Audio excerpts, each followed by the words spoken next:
tudo bem com vocês, né? Então vamos dar continuidade à nossa aula, né? E hoje a gente vai ver figuras de linguagem, né? E o que é isso, figuras de linguagem, né? Figuras de linguagem tem muito a ver com a questão estética, né? Com a questão criativa, né? Eu sempre falei para vocês, né, que todo texto ele busca causar um efeito, ele tem uma finalidade, né? Ele quer causar um efeito no leitor, né? E aí tem muitos autores, né? A gente vê muito isso na literatura, e não só na literatura, né? Nos textos também não literários a gente vê isso, né? O uso das figuras de linguagem, né? Para causar esse efeito, essa expressividade, né? Tem a ver com a estética, né? Com a estilística no texto, né? O jogo com as palavras, certo? A gente vai ver uma a uma, né? Quais são as figuras de linguagem, né? Quais são os efeitos que elas provocam, certo? E aí, primeiro a gente vai ver as figuras de construção ou figuras de sintaxe, né? Sintaxe, perdão. E aí, quando eu falo em construção e sintaxe, estou falando mesmo da construção da oração, né? Tem a ver com os termos da oração que compõem a oração, né? E aí é feito um jogo com os termos da oração, né? Ou seja, são desvios que são evidenciados na construção normal do período, né? E são desvios intencionais, né? O autor utiliza esses desvios na construção da sintaxe do texto dele para causar um efeito, né?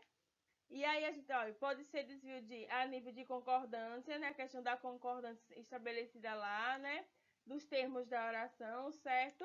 E aí quais são as figuras de construção ou figuras de sintaxe, né? Olha, são as seguintes: elipse, zeugma, pleonasmo, assíndeto, polissíndeto, anacoluto, hipérbato, hipalage, anáfora, silepse, certo? E vamos agora entender cada uma.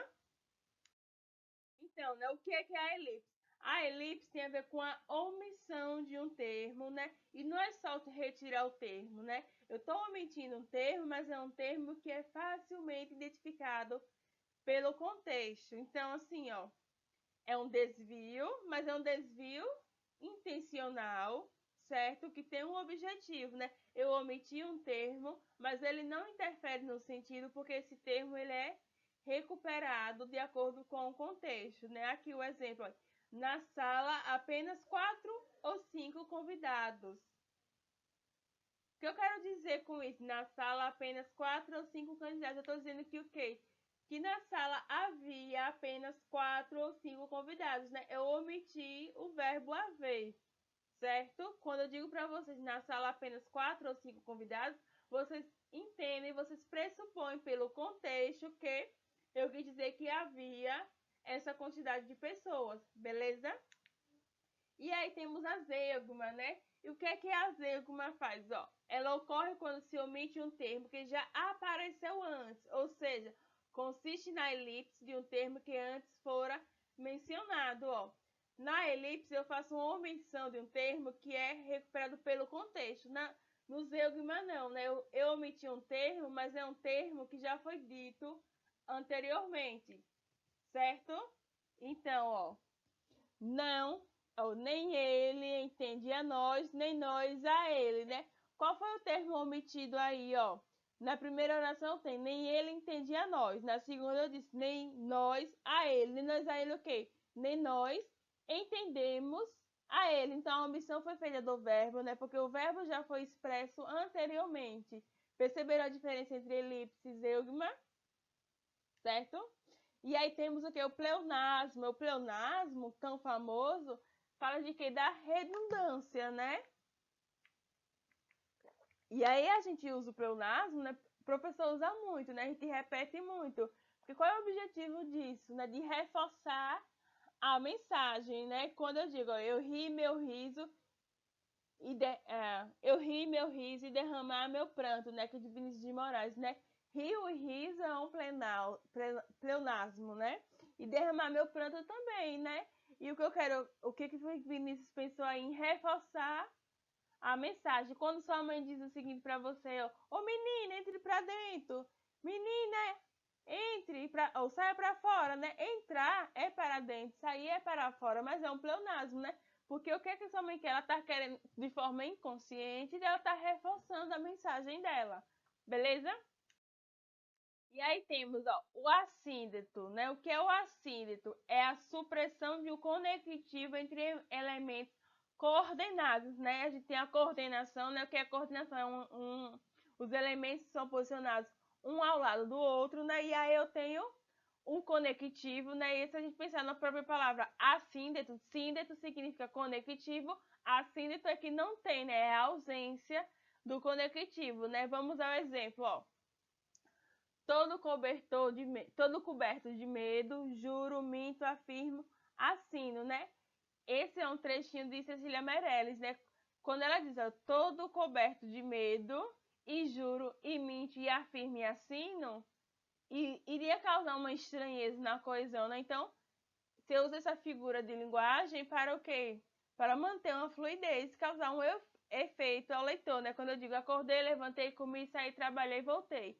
Eu não vou dizer acordei, dormi, comi. Não, não precisa, né? Eu faço essa omissão. A gente já faz isso no nosso dia a dia de forma inconsciente, certo?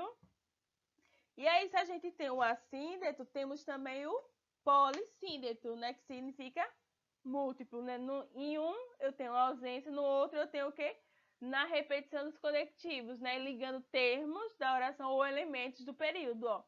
E planta, e colhe, e mata, e vive, e morre, né? Que é esse trecho de Clarice Lispector, né? Eu tenho um efeito aí, né? Eu uso vários conectivos, né? Eu uso o que? A conjunção aditiva e repetindo toda hora para causar um efeito, certo? Se você pensar em planta, e colhe, e mata, e vive, e morre, é como se fosse uma ação meio que gradativa, não dá essa sensação? E aí temos também o anacoluto, né? O que é o anacoluto? Né? O anacoluto consiste em deixar um termo solto na frase, certo? E por que que isso acontece, ó? Isso acontece para iniciar uma determinada construção sintática e depois se opta por outra, ou seja, o autor ele iniciou uma construção, mas aí no meio do caminho ele optou por outra, né? Quando eu digo eu, que me chamava de amor e minha esperança de amor, né? Eu abandonei o eu aí, né? Ou lá embaixo, aquela mina de ouro, ela não ia deixar que outras espertas botassem as mãos, né? Então aquela mina de ouro ficou lá abandonada, certo? E aí a gente tem agora, né, outra categoria das figuras de linguagem, né, que são as figuras de palavras ou semânticas, né? O que é isso? Né? São palavras que são usadas no sentido amplificado ou em um outro sentido, certo? Ó, e aí seria o sentido não convencional. O que é sentido não convencional? O que é convencional? Nesse caso, convencional é o quê? É o sentido denotativo, né? A denotação. O que é a denotação? Denotação é só pensar em quê? Em dicionário, né? O significado real, digamos assim, da palavra, né? O significado real da palavra, né? O sentido real, né? E quando eu digo que é um sentido não convencional, eu tô falando de quê? De conotação, né? O sentido conotativo, né? Aqui, ó, quando eu digo carta na manga, né? Ah, eu tenho uma carta na manga, né? Se a gente for entender isso por meio do sentido denotativo, né, o sentido convencional, a gente vai ter o que tem na imagem aí, né, uma manga com a carta nela. Não, mas carta na manga é usada de forma figurativa, certo? E aí, quais são as figuras de palavras ou figuras semânticas, né? Ó, a comparação, a metáfora, que é bem conhecida, a catacrese, metonímia, antonomásia, sinestesia, antítese, o eufemismo, que também é muito conhecido, a gradação, hipérbole, prosopopeia, paradoxo, perífrase, apóstrofe e a ironia, que é muito conhecida e bem difundida, né? E aí vamos começar pela comparação, certo? A comparação o que é? É comparar um elemento a outro, certo? Vocês já ouviram muito essa frase famosa, o homem é forte igual ao touro, né? Como o touro. Eu estou fazendo aqui uma comparação da força do homem com o touro, que pressupõe que é um animal forte, né? Então, e aí a comparação, ela utiliza conectores, né? Nexos comparativos explícitos, ou seja, que eles estão presentes no texto, né? Quais são eles? Tal qual, assim como, que nem e etc, certo? Ó, e flutuou no ar como se fosse um príncipe, né? Então, tô fazendo uma comparação aí, né? E aí eu usei aqui a conjunção para comparar isso, certo? Eu usei o como para comparar. E aí outra figura de palavra que a gente tem, né? É a metáfora, né? E o que é a metáfora? Também é uma comparação, né? Eu estou empregando um significado de uma palavra a outra palavra, né? Ó, meu pensamento é um rio subterrâneo, né? Eu estou dizendo que o quê? Eu estou comparando o meu pensamento ao rio. Mas aí, gente, eu tenho duas figuras de palavras iguais? Não. Qual é a diferença da comparação e da metáfora?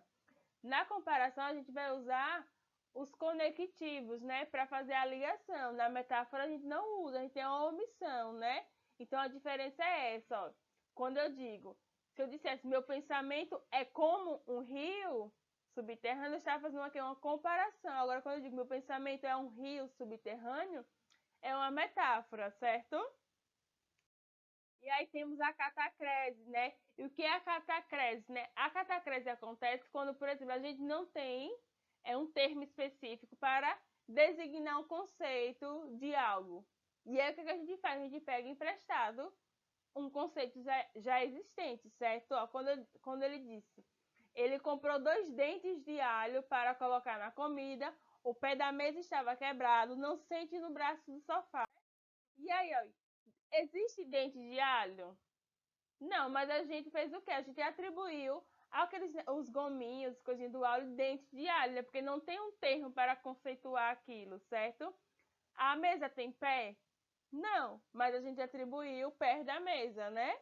O sofá tem braço? Também não, mas como não tem um termo, né? Foi atribuído, a gente pegou emprestado e utiliza. Então, a catacrese é o quê? É quando eu não tenho um termo específico, né, para designar o conceito de alguma coisa, eu pego emprestado. Beleza? E aí temos também a metonímia, né?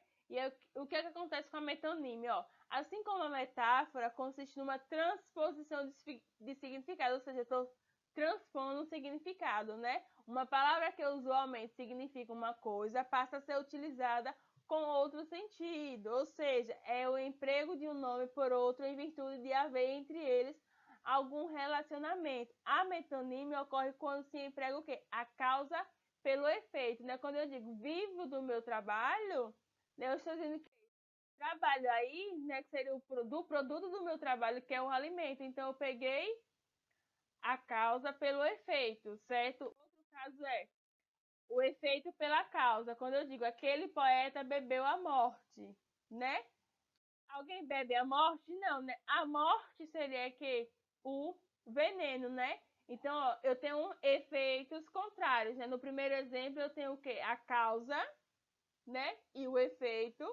Nesse caso, eu tenho o efeito pela causa, né? Porque, ó, quando eu digo vivo do meu trabalho, né?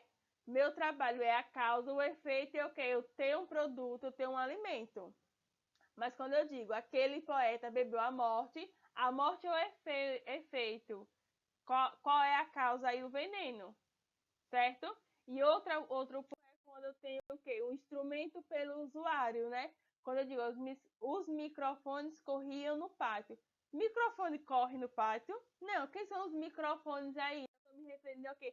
Aos repórteres, certo? Quando eu digo, por exemplo, eu li Machado de Assis. Não, eu estou pegando o autor pela obra, né? Eu li a obra Machado de Assis por Dom Casmurro, não Machado, mas aí eu pego o autor pela obra. A gente usa muito para se referir a que é a palha de aço, mas a gente chama de quê? De bombril. Bombril é a marca, certo? Isso é a metonímia, é pegar o todo pelo produto, certo? E aí temos a antonomasia, né?